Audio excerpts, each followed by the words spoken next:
Tanginan tong mga tay.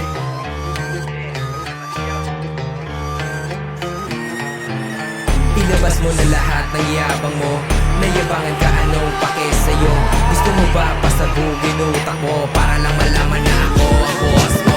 Sige lang pakilapag dyan, yung kamay ko babakat sa mukha mo pa rin ang walang babaan. Iiyak at lagapak, pakitaan mo ako ng gusto mong gawin. Yung hindi ka parang tanga kahit balik ta rin. Ang pwesto natin ay ganun pa din ang gagawin. Wala na akong magagawa, ikaw ay bobo din. Hindi ako kinakabahan sa galawan mo pare. Hamunin mo ako para malaman na mangyayari. Hindi yung para kang tanga, puro ka parinig lagi. Ano ba yan, takot ka ba o hindi ka makabawi? Sinusunuran yung putanginan to, kala mo na yayabangan ako, ewan ko sa'yo.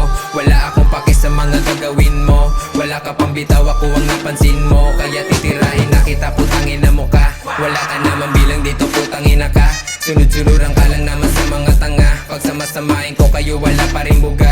Hindi nyo ako kaya kahit ako mag-isa. Sino ba yung boss mo? Nagbumuka na lang tanga.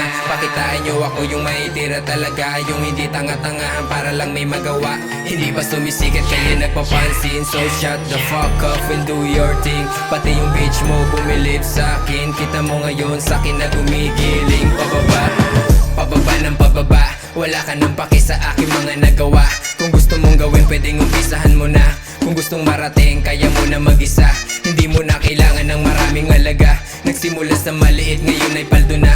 Hindi ako mayabang pero nayabangan ka. Ibig sabihin siguro niyan wala kang bubuga. Oh shit and we go race. I'ma slap my dick on your girl face and treat your girl like a trash face. I'ma get my money on your gang base. Ikakalat ko pa ba para maraming makakita, para masabi nila wala talagang makakontra. Hindi ako yung tao na nangihila pababa, siguro ako yung tao na nangihila